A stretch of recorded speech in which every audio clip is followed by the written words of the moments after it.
Akakutana na mwanamke mmoja alikuwa anaitwa mwanamke msifu Neiki kama kitu kama hiyo. Akasema, Bwana, Mungu mpone mwanangu anasumbuliwa.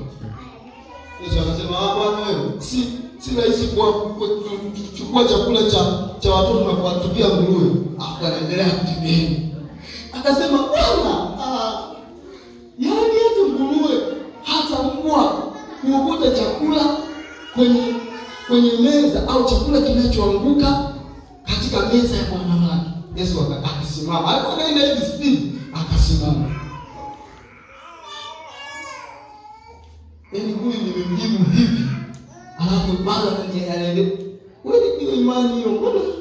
Akasema, sijaona imani yoyote hapa. Bwana Yesu asifiwe sana. Amen. Hebu pokea, anampatia kwa sababu gani? Yule alikuwa anaamini.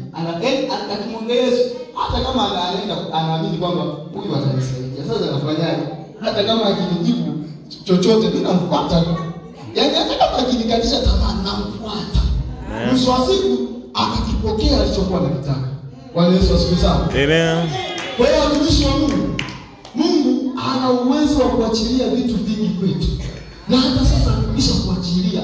Sasa hatuna mikono ya kuvichukua. Ndio shida, ni mkono tu. Ndio mkono hatuna. Bwana Yesu asifiwe sana. Yaani mkono